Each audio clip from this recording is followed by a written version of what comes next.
And let's start with a little crossover. The Caitlin Clark NBA crossover, Caitlin Clark's debut as an NBA analyst on NBC. So the ratings were just released for that Lakers-Knicks game on Sunday, and it was the most watched regular season Sunday night NBA game since 2002. They had 4.5 million viewers on NBC, and it peaked at 5 million. Now, Caitlin Clark just did something absolutely insane.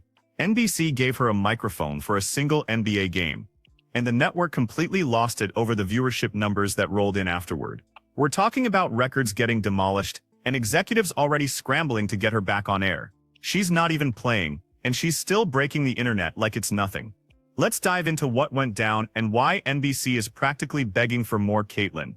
Before we jump into these wild numbers, drop a comment and let me know if you actually watched Caitlin as an analyst or if you're only finding out about this right now. it was up there with Maria Taylor, Carmelo Anthony, and Reggie Miller. But this was the most watched game of the season so far across all networks except for the tip-off games and also Christmas Day. And NBC actually talked about Caitlin Clark being a part of the broadcast. It said Rick Cordella spoke positively about Clark's debut, noting that she did a good job and handled the role with ease. He highlighted her understanding of the game and her ability to communicate clearly, two qualities that translate well from the court to the broadcast booth. They said that Clark was well prepared and comfortable in the setting, something that stood out given the size of the audience and the spotlight that comes with an NBA national broadcast. And I feel like that was a given. Like, I couldn't see Caitlin Clark. So here's what happened.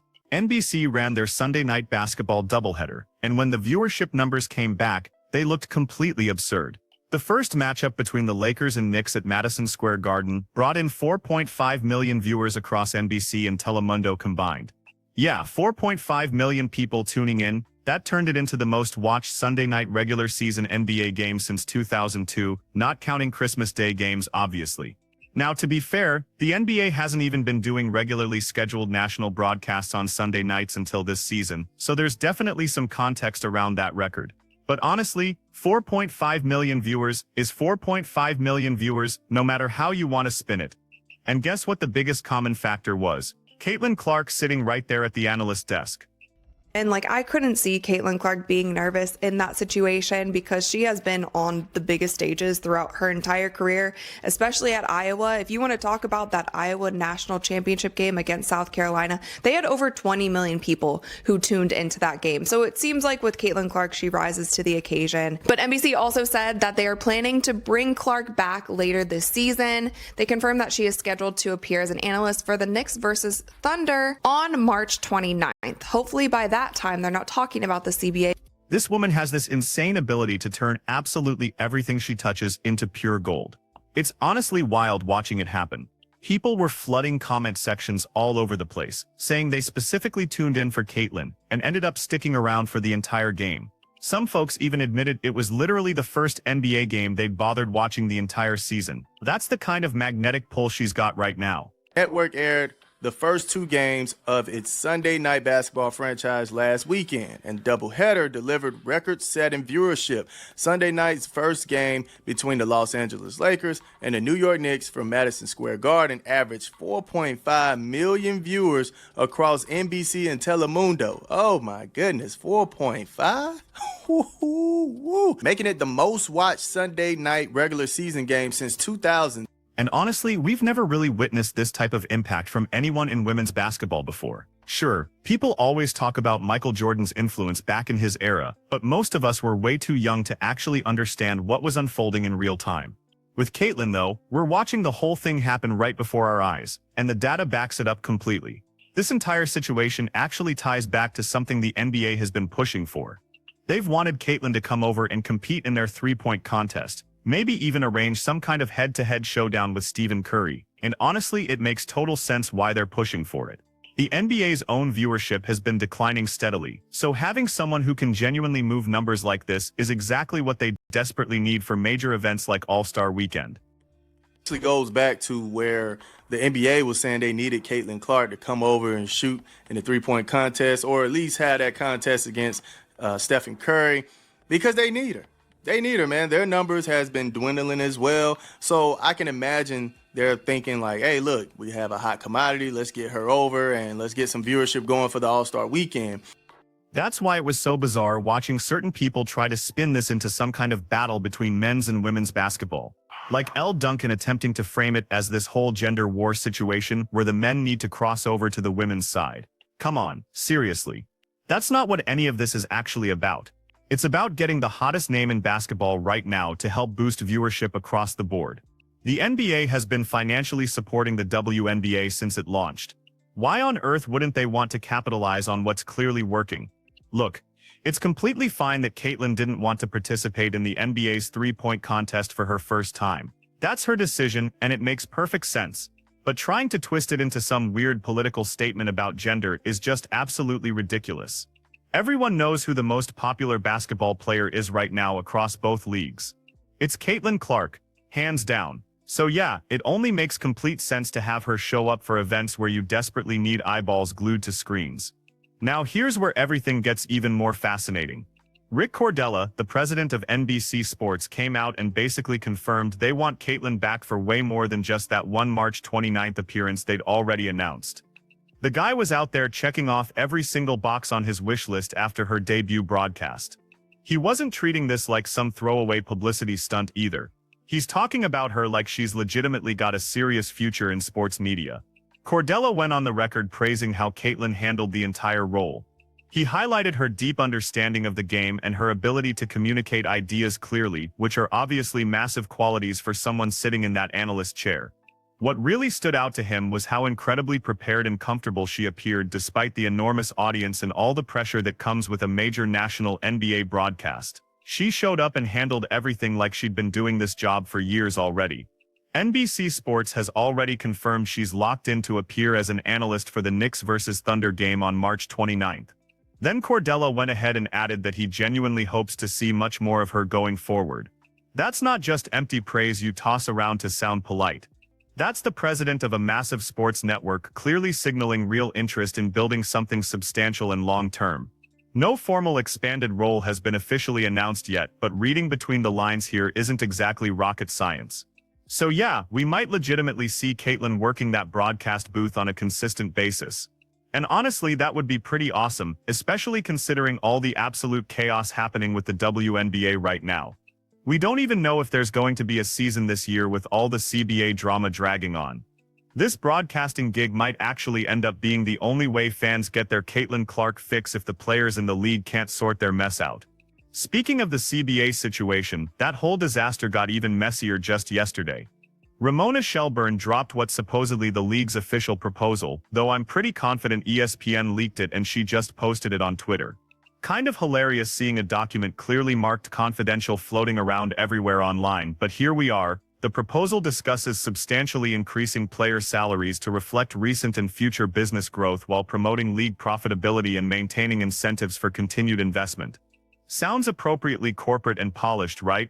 They laid out projections showing the Supermax salary climbing from $250,000 last year all the way up to potentially $1.2 million when the new deal actually kicks in.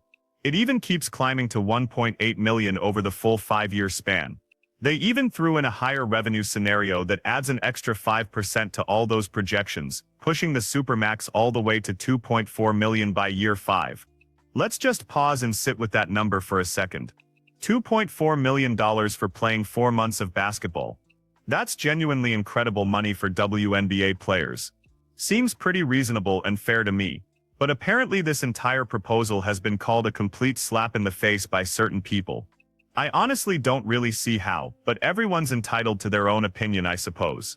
The average player's salary would jump from $120,000 in 2026 all the way to $540,000 if they actually signed this CBA, then climb even higher to $780,000 by the end of the 5-year window.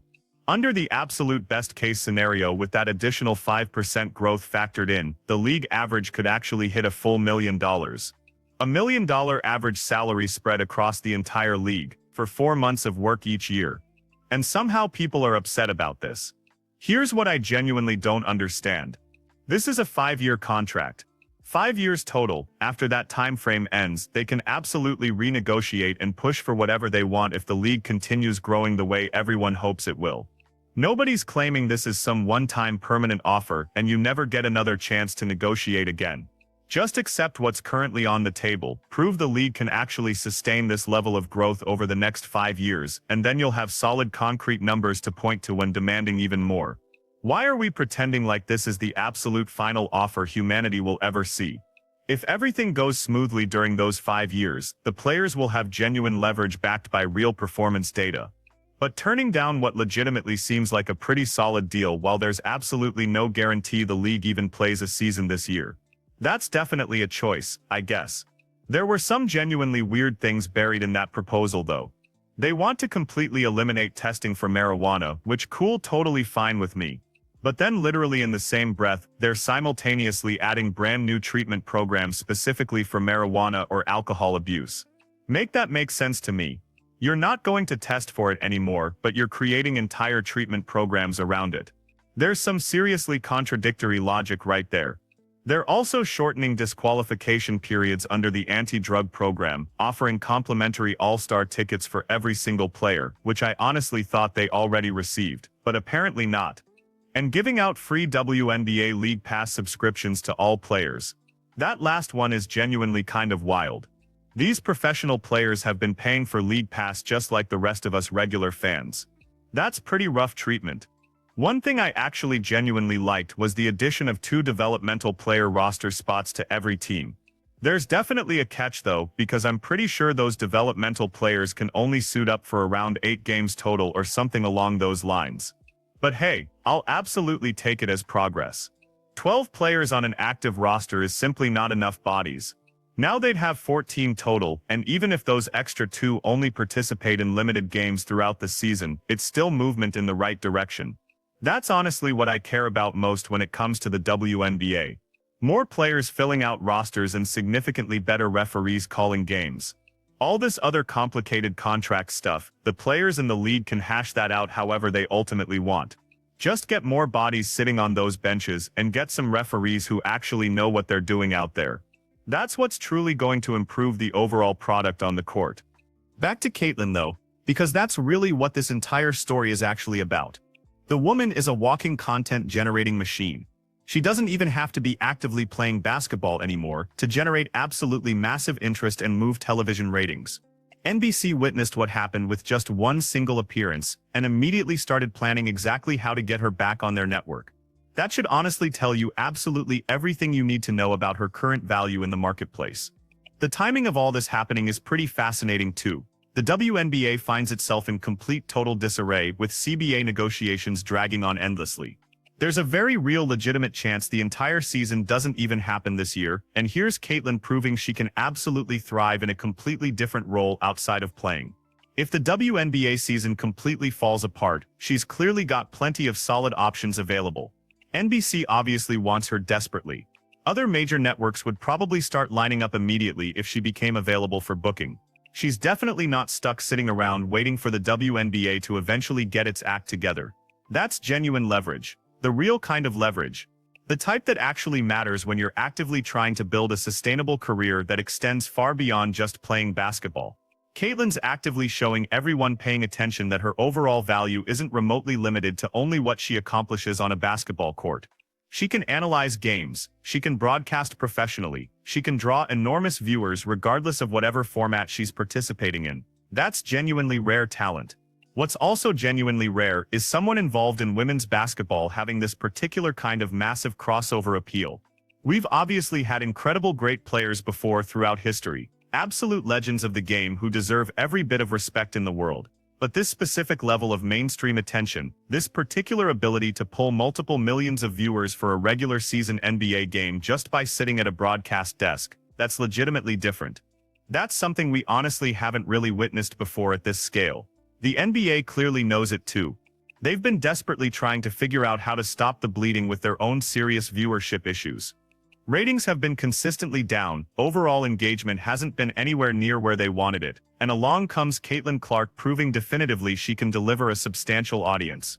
Of course they want her heavily involved in All-Star Weekend programming. Of course they want her participating in way more broadcasts throughout the season. She's actively solving a major problem for them. Some people desperately want to make this complicated and turn it into some grand statement about gender or respect or whatever else fits their narrative. But it's actually pretty straightforward. and simple. Caitlin Clark gets massive numbers of people to watch television. Networks desperately want people watching their programming. End of story. Everything else surrounding this is just background noise. What happens next is definitely going to be fascinating to watch unfold. If the WNBA season actually happens as scheduled, Caitlin goes right back to doing what she does best on the basketball court. If it doesn't happen, well, she's already clearly shown she's got a solid future in broadcasting whenever she decides she wants it. Either way, she's absolutely going to be fine. More than fine, actually. NBC isn't going to just let her slip away after witnessing these kinds of numbers firsthand. They're going to keep actively finding creative ways to get her in front of cameras consistently. Maybe it's covering more NBA games throughout the season. Maybe it's college basketball tournament coverage. Maybe it's something else entirely different, but they're definitely going to make it happen, because the return on investment is far too obvious to possibly ignore. The CBA situation is still going to remain a complete mess for quite a while probably. Both sides are completely dug in, both sides firmly think they're absolutely right, and neither party seems particularly motivated to compromise quickly on anything. That's typically how these major negotiations usually go anyway. Lots of public posturing, lots of strategic leaks to friendly media outlets, lots of people loudly claiming the other side is being completely unreasonable. Standard textbook negotiation tactics playing out. But while all that messy drama plays out behind closed doors, Caitlin just keeps consistently winning. She's definitely not sitting around passively waiting for the WNBA to eventually figure itself out. She's out here actively breaking viewership records and getting powerful network executives to publicly beg for more of her valuable time. That's exactly how you successfully control your own narrative and strategically build your personal brand beyond just one single league or one limited role. The 4.5 million viewers for that NBC broadcast is a concrete number that's absolutely going to stick around. It's going to come up repeatedly in every single conversation about Caitlin's marketplace value going forward. It's going to be referenced constantly in contract negotiations, in lucrative partnership deals, in absolutely everything. Because it proves something tangible and concrete, it proves definitively she moves the needle significantly. Not in theory, not in potential future projections, but in actual measurable results you can point to. That's precisely the kind of hard proof that genuinely matters in this business. Networks absolutely don't care about vague hypotheticals or possibilities. They care about ratings and revenue. Period. Caitlin delivered both convincingly. Now she's got multiple options and serious leverage, and a whole lot of powerful people very interested in keeping her happy and involved in whatever projects they're currently working on. So there you have it laid out. Caitlin Clark broke significant viewership records without even touching a basketball, and now NBC legitimately can't stop talking about bringing her back repeatedly. The WNBA better seriously hope they get their CBA sorted out soon, because she's proving definitively she doesn't need them nearly as much as they desperately need her. If you enjoyed this complete breakdown, go ahead and smash that like button and subscribe if you haven't already done so. Drop your honest thoughts in the comments about whether you think the CBA offer is genuinely fair or complete trash.